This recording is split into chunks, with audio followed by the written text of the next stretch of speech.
Halo pemirsa, dimanapun Anda berada, berjumpa lagi dengan program yang menghadirkan informasi seputar dinamika parlemen yang ada di Indonesia, yaitu dari Kompleks Parlemen. Selama 30 menit ke depan kami akan menghadirkan informasi seputar lembaga legislatif yang ada di Kompleks Parlemen Senayan. Ini ada MPR RI, DPR RI, dan juga DPD RI bersama saya Anggun Oktarini dan juga rekan saya. Saya Zia Ulbar dan langsung saja pemirsa, berikut adalah beragam berita yang telah kami himpun dari Kompleks Parlemen.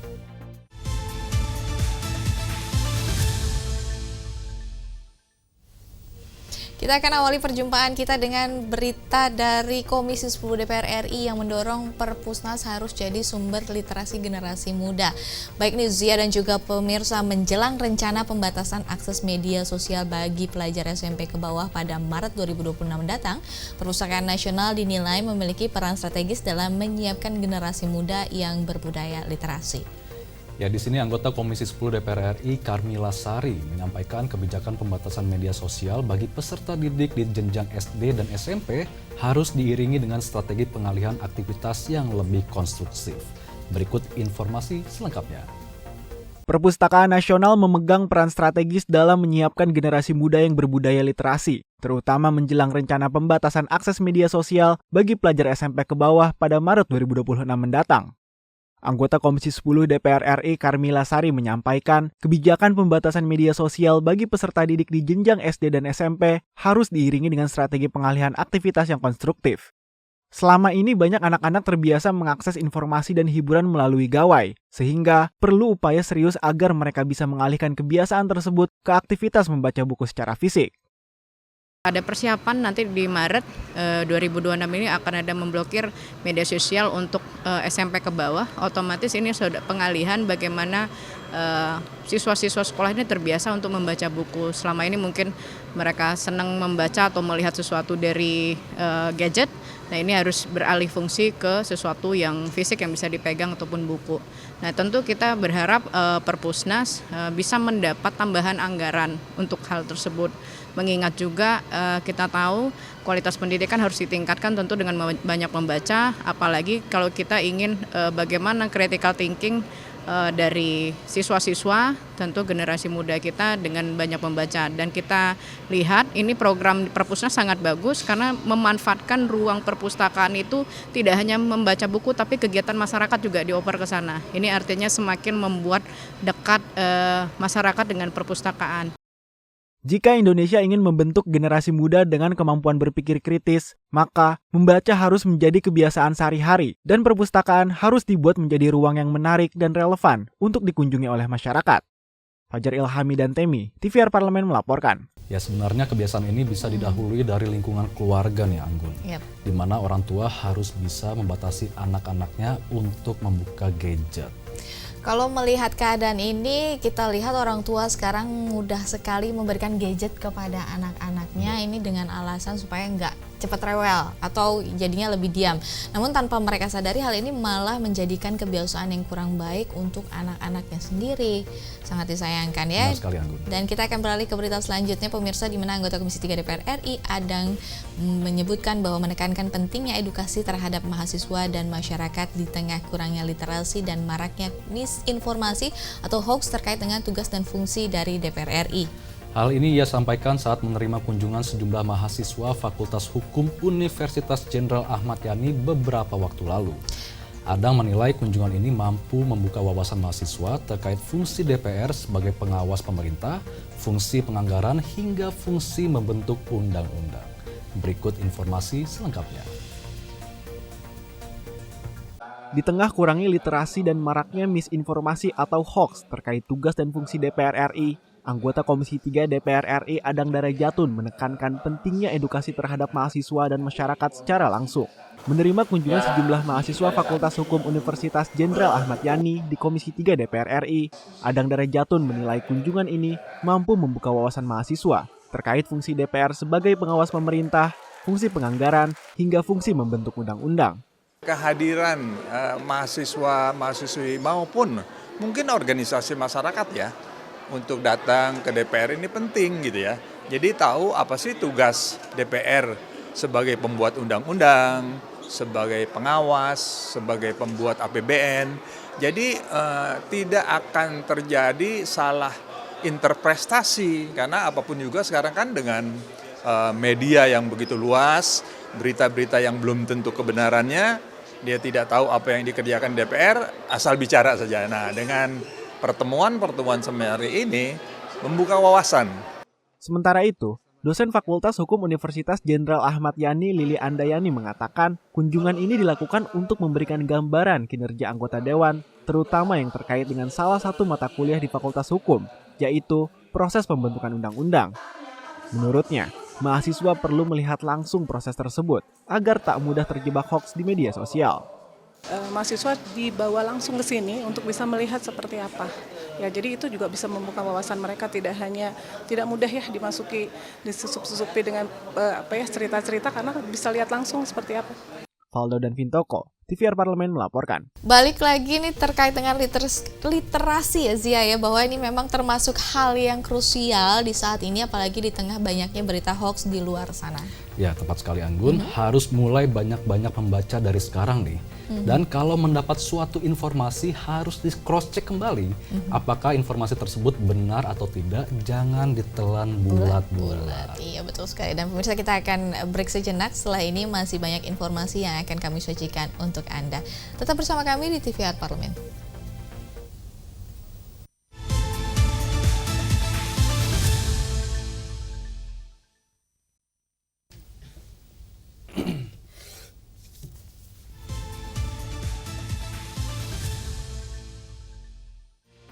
Terima kasih pemirsa, Anda masih menyaksikan dari Kompleks Parlemen, dan ini kita akan membahas berita selanjutnya. Zia, ini ada berita dari Komisi 4 DPR RI yang mendesak Kementerian Kehutanan untuk konsisten memperhatikan ketersediaan 30% hutan premier di setiap wilayah di Indonesia. Hal ini merespon atas bencana hidrometeorologi yang terjadi pada akhir tahun 2025 yang lalu yang menyebabkan banjir bandang di 3 provinsi Pulau Sumatera.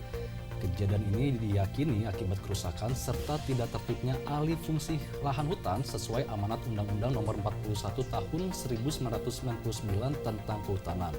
Namun ketentuan ini dihapus oleh Undang-Undang Cipta Kerja yang mempermudah perizinan dan menghilangkan proses analis dampak lingkungan atau AMDAL. Berikut informasinya yang telah dihimpun tim TVR Parlemen.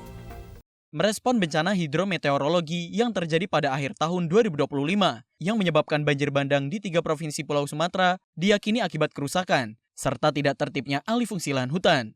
Komisi 4 DPR RI mendesak Kementerian Kehutanan konsisten memperhatikan ketersediaan 30% hutan primer di setiap wilayah Indonesia. Anggota Komisi 4 DPR RI, Rohmin Dahuri menjelaskan, sesuai amanat Undang-Undang Nomor 41 Tahun 1999 tentang Kehutanan, mewajibkan pemerintah menetapkan minimal 30% dari luas wilayah daerah, aliran sungai, atau pulau sebagai kawasan hutan. Salah satu yang kita bahas memang bagaimana mencegah gitu ya, alih fungsi lahan hutan yang tadinya hutan lindung, kemudian dikonversi menjadi pertambangan, perkebunan, dan seterusnya. Jadi kami Komisi 4 menegaskan bahwa harusnya kawasan lindung yang di dalam Undang-Undang Tata Ruang Nomor 27 tahun 2007 sudah ditetapkan minimal satu pulau itu harus ada 30% hutan primer gitu. Kenyataannya di Jawa kan tinggal 17% saja, di Sumatera 25%. Kita lihat sekarang bencana hidrometri yaitu terkait banjir dan tanah longsor ini kan bukan hanya milik Sumatera dan Jawa, Kalimantan juga sudah terjadi. Rohmin berpendapat, Undang-Undang Cipta Kerja yang mempermudah perizinan, menghilangkan proses analisis dampak lingkungan atau AMDAL. Komisi 4 DPR RI akan mendorong revisi Undang-Undang Kehutanan dengan memperbaiki regulasi terkait alokasi ruang, baik hutan lindung, hutan produksi tetap, serta hutan produksi yang dapat dialihfungsikan menjadi lahan perkebunan. Hilman dan Temi, TVR Parlemen, melaporkan. Pemirsa, evaluasi ini harus segera dilakukan dan jangan sampai hal serupa terjadi kembali di daerah lainnya nanti kan Zi? Ya, Anggun, pemerintah harus banyak berkaca dari kejadian di Sumatera dan segera mengevaluasi tata ruang wilayah yang minimal 30% ada hutan lindungnya. Kita beralih ke berita selanjutnya pemirsa, datang dari BKSAP DPR RI yang dalam hal ini disampaikan oleh Ketua BKSAP yaitu Syahrul Aidi Ma'azat. di mana ia menilai penguatan sentralisasi ASEAN menjadi kebutuhan mendesak di tengah dinamika geopolitik global yang kian kompleks. Nah, ini juga Syahrul mengatakan hal ini dapat dilakukan melalui sinergitas diplomasi, eksekutif dan juga parlemen serta peran aktif Indonesia di forum internasional. Dan ia juga menyampaikan bahwa peran strategi Indonesia dalam penyelesaian konflik di Myanmar secara damai, inklusif dan juga berkelanjutan. Dan kita akan simak bersama liputan selengkapnya. Ketua BKSAP DPR RI Syahrul Aidi Ma'azat menilai penguatan sentralitas ASEAN menjadi kebutuhan mendesak di tengah dinamika geopolitik global yang kian kompleks. Melalui sinergi diplomasi eksekutif dan parlemen serta peran aktif Indonesia di forum internasional. Pandangan tersebut disampaikan saat Syahrul menerima kunjungan kehormatan Direktur Jenderal Kerjasama ASEAN Kementerian Luar Negeri Inaha Krisnamurti. Dalam pertemuan itu, Syahrul juga mendorong peran strategis Indonesia dalam penyelesaian konflik di Myanmar secara damai, inklusif, dan berkelanjutan. Melihat suasana geopolitik global saat ini, kita perlu memperkuat norma di ASEAN. Kemudian di antara yang kita diskusikan yaitu sikap Indonesia terhadap apa yang terjadi di Myanmar. Nah, ini perlu pemahaman paradigma bersama tentang sikap-sikap yang perlu kita bangun terhadap Myanmar, dan kita berusaha menjadi penengah tentunya sebagai negara besar di ASEAN harus melakukan penyelesaian ini secara inklusif gitu, dengan melibatkan seluruh kelompok yang ada. Jadi kerjasama antara eksekutif dan legislatif. Sementara itu, Dirjen Kerjasama ASEAN Kementerian Luar Negeri Inaha Krisnamurti menyatakan Indonesia akan terus mendorong diplomasi kawasan untuk menjaga stabilitas ASEAN di tengah ketidakpastian global. Dodi, TVR Parlemen melaporkan.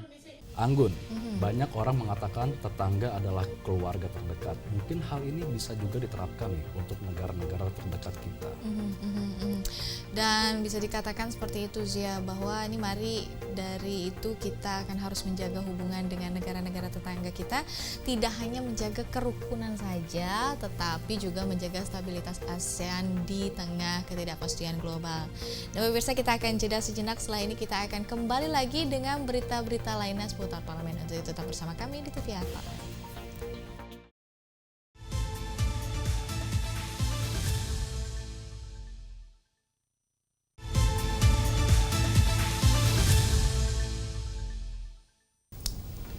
Pemirsa, Anda masih bersama kami dalam program dari Kompleks Parlemen. Nah, ini pemirsa, berita kali ini masih ada kaitannya dengan persoalan bencana yang terjadi di Sumatera. Zia, kali ini Wakil Ketua DPR RI yaitu Sufmi Dasko Ahmad mendorong untuk percepatan pembahasan revisi Undang-Undang Nomor 24 Tahun 2007 di mana tentang penanggulangan bencana guna mempercepat penanganan rehabilitas rekonstruksi pasca bencana. Di sini Dasko menambahkan untuk meningkatkan perlindungan masyarakat dari ancaman bencana, dan sikap ini diambil menyusul putusan Mahkamah Konstitusi terkait urgensi penguatan payung hukum terkait kebencanaan nasional. Berikut berita selengkapnya. Sebagai tindak lanjut dari penanganan bencana banjir bandang dan tanah longsor di wilayah Sumatera, DPR RI mempercepat pembahasan revisi Undang-Undang Nomor 24 Tahun 2007 tentang penanggulangan bencana guna mempercepat penanganan, rehabilitasi, rekonstruksi pasca bencana, dan meningkatkan perlindungan masyarakat dari ancaman bencana. Sikap ini diambil menyusul putusan Mahkamah Konstitusi terkait urgensi penguatan payung hukum terkait kebencanaan nasional. Wakil Ketua DPR RI Sufmi Dasko Ahmad menyatakan, sebagai negara rawan bencana, Indonesia dinilai memerlukan regulasi yang lebih adaptif dan responsif dalam menghadapi berbagai potensi bencana di masa mendatang. Revisi Undang-Undang Penanggulangan Bencana menjadi salah satu fokus pembahasan, dan DPR RI akan membahas regulasi tersebut dalam rapat pimpinan DPR RI. Langkah ini ditempuh sebagai respon atas aspirasi publik terkait situasi kebencanaan di tanah air. Selain itu, revisi Undang-Undang Penanggulangan Bencana bertujuan untuk memperkuat peran dan kewenangan Badan Nasional Penanggulangan Bencana atau BNPB, karena kewenangan yang dimiliki saat ini masih terbatas. Undang-undang kebencanaan itu ya tentunya karena putusan MK, nanti kita akan rapim, kita akan sampaikan bahwa karena ini putusan MK dan memang perlu sesegera mungkin kita revisi untuk menghadapi, ya kita nggak minta ada bencana lagi, tapi bila ada kita sudah lebih siap dengan undang-undang yang baru. Sufmi Dasko menambahkan, percepatan revisi Undang-Undang Penanggulangan Bencana menjadi upaya antisipatif agar negara memiliki kerangka hukum yang kuat, jelas, dan terkoordinasi. Dengan regulasi yang komprehensif, penanganan bencana diharapkan dapat berjalan lebih cepat, efektif, dan mengutamakan keselamatan masyarakat. Zikri, Afia, dan Denus, TVR Parlemen melaporkan. Ya, lagi-lagi mengenai bencana nih, Anggun. Sepertinya memang untuk segera dibuatkan regulasi yang lebih adaptif dan responsif dalam menghadapi berbagai potensi bencana di masa mendatang nih. Kalau misalnya melihat keadaan ini, sebenarnya lebih baik mencegah daripada mengobati kan sih ya. Nah, namun di saat semua sudah terjadi seperti ini, langkah terbaik adalah untuk segera melakukan perubahan agar hal-hal serupa tidak terjadi kembali. Baik pemirsa, kita akan ke berita selanjutnya di mana datang dari Komisi 13 DPR RI yang mendorong revisi Undang-Undang Perlindungan Saksi dan juga Korban dikarenakan Indonesia belum memiliki payung hukum yang spesifik dan jelas terkait dengan kejahatan child grooming. Di sini Komisi 13 menilai regulasi yang ada saat ini perlu diperkuat agar mampu memberikan jaminan perlindungan hukum, keamanan, serta pemulihan bagi para saksi dan korban secara lebih komprehensif. Untuk itu, Komisi 13 DPR RI mendorong revisi Undang-Undang Perlindungan Saksi dan Korban sebagai respon atas meningkatnya kasus kejahatan terhadap anak. Berikut informasi selengkapnya. Hingga saat ini Indonesia belum memiliki payung hukum yang spesifik dan jelas mengatur tentang kejahatan child grooming. Komisi 13 DPR RI menilai, regulasi yang ada saat ini perlu diperkuat agar mampu memberikan jaminan perlindungan hukum, keamanan, serta pemulihan bagi saksi dan korban secara lebih komprehensif. Untuk itu, Komisi 13 DPR RI mendorong revisi Undang-Undang Perlindungan Saksi dan Korban sebagai respon atas meningkatnya kasus kejahatan terhadap anak. Menurut anggota Komisi 13 DPR RI Rieke Diah Pitaloka, Indonesia berbeda dengan Singapura yang telah memiliki definisi dan pengaturan yang lebih jelas dan transparan terkait child grooming. Dengan kejelasan regulasi tersebut, penjatuhan hukuman pidana terhadap pelaku dapat dilakukan secara lebih tegas. Bahwa Indonesia belum memiliki hukum yang tegas tentang child grooming. Gak usah ngomongin Jerman atau beberapa contoh negara lain. Singapura itu lebih jelas dengan woman charter-nya, itu sudah mengatur definisi yang lebih jelas, lebih transparan sehingga pemidanaan juga bisa lebih jelas kepada pelakunya. Kita sedang dalam proses memperjuangkan revisi undang-undang tentang perlindungan saksi dan korban. Mudah-mudahan isu child grooming yang tadinya tidak masuk di dalam radar undang-undang perlindungan saksi dan korban ini, dengan adanya isu ini kita perjuangkan bisa masuk supaya itu bisa ada korelasi yang lebih jelas dalam pemidanaan. Lebih lanjut ia menyampaikan, ada 2 pasal di KUHP baru yang bisa digunakan dalam kasus child grooming, pasal 290 dan pasal 293. Jose, TVR Parlemen melaporkan. Ya, salah satu cara untuk mencegah terjadinya kejahatan child grooming ini mungkin bisa dimulai dari keluarga dulu nih, Anggun. Nah, kalau memang harus seperti itu, dengan pengawasan yang ketat dari orang tua terhadap anak, bisa meminimalisir terjadinya kasus childhood grooming. Ya benar, biasanya pelaku child grooming ini sangat manipulatif nih. Bisa terlihat sangat ramah sekali sehingga sulit terdeteksi oleh keluarga. Dan pemirsa, kita akan kembali rehat sejenak, namun Anda jangan kemana-mana karena masih ada informasi lainnya untuk Anda. Tetaplah di TVR Parlemen.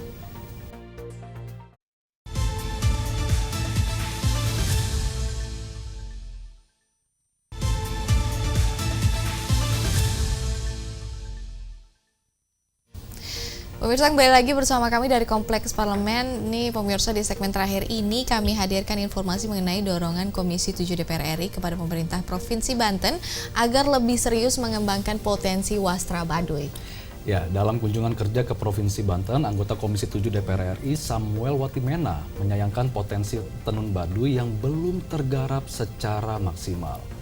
Di sini Samuel menilai lemahnya promosi akan tenun Baduy menjadi kendala utama produk lokal ini sulit bersaing secara masif, meskipun telah berulang kali tampil di berbagai ajang fashion nasional. Nah, oleh karena itu nih Komisi 7 DPR RI menekankan bahwa pengelolaan wastra budaya secara strategis tidak hanya soal menjaga tradisi, melainkan mampu memperkuat identitas daerah sekaligus mendorong pariwisata berkelanjutan, dan kita akan simak informasi selengkapnya.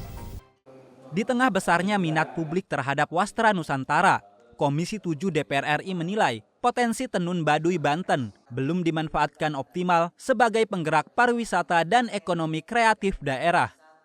Dalam kunjungan kerja ke Provinsi Banten, anggota Komisi 7 DPR RI Samuel Watimena menegaskan, tenun Baduy sebenarnya telah memiliki daya tarik kuat, bahkan digunakan desainer di berbagai ajang nasional. Namun, popularitas tersebut belum dimaksimalkan pemerintah daerah sebagai kekuatan ekonomi kreatif.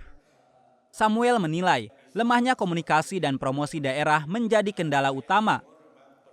Gini, kalau wastra Baduy sendiri popularitasnya digunakan oleh praktis semua desainer di Jakarta, nasional maupun di daerah, itu banyak sekali dan variasinya sudah banyak sekali.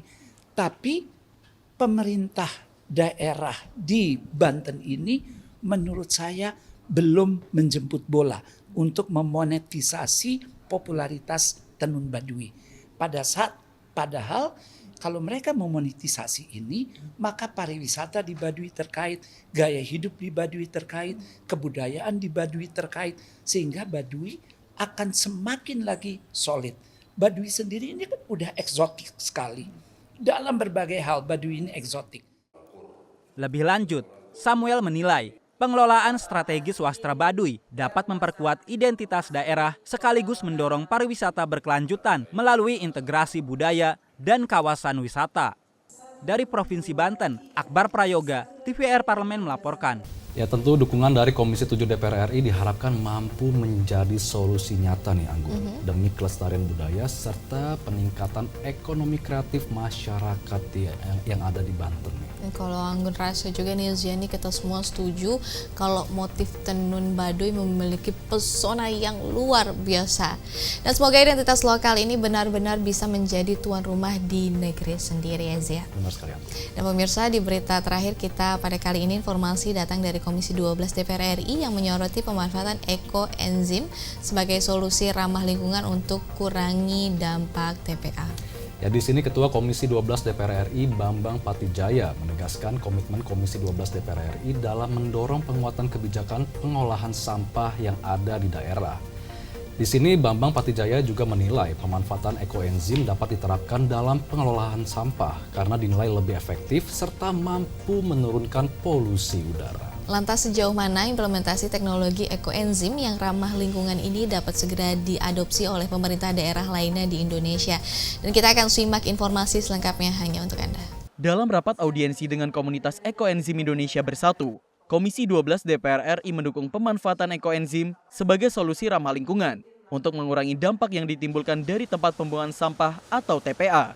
Ketua Komisi 12 DPR RI Bambang Patijaya mendukung pemanfaatan ekoenzim yang dinilai efektif dalam membantu mengurangi polusi udara. Bambang Patijaya menegaskan, pemanfaatan ekoenzim dapat diterapkan lebih luas sebagai solusi ramah lingkungan dalam mengurangi pengaruh negatif yang ditimbulkan oleh TPA, khususnya lokasi TPA yang berdekatan dengan pemukiman.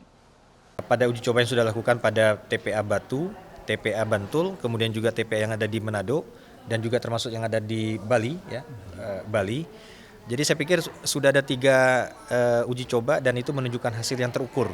Bagaimana sebelumnya kandungan daripada gas metana sebelum dan sesudah disemprotkan itu jauh menurun drastis. Terkait juga dengan bau juga tadi disampaikan data bahwa juga menurun. Sehingga kami pikir aplikasi ini tentu akan bermanfaat mengurangi pengaruh negatif daripada TPA pada kawasan-kawasan yang sudah terlalu berdekatan dengan pemukiman. Dan tentunya kita melihat ini secara umum ekoenzim ini kan sesuatu yang berasal dari alam sendiri yang bermanfaat untuk alam itu sendiri. Ya, jadi sehingga kami pikir ini merupakan hal yang sangat baik untuk kita dorong bagaimana pemanfaatan ekoenzim lebih luas di Indonesia. Indonesia membutuhkan solusi yang ramah lingkungan dalam mengatasi permasalahan polusi udara dengan memanfaatkan ekoenzim, yakni mengubah limbah organik melalui fermentasi menjadi cairan multifungsi yang menetralisir racun. Dwi Utomo, TVR Parlemen, melaporkan. Menarik banget ya Zia ya, ini kalau melihat ekoenzim bisa jadi salah satu alternatif sederhana tapi berdampak dalam pengelolaan sampahnya. Ya, tepat sekali Anggun. Harapannya inovasi ramah lingkungan seperti ini bisa makin banyak diterapkan di daerah lainnya dengan dukungan kebijakan yang tepat. Ya, Kalau memang seperti itu, kita menunggu ya perkembangannya seperti apa.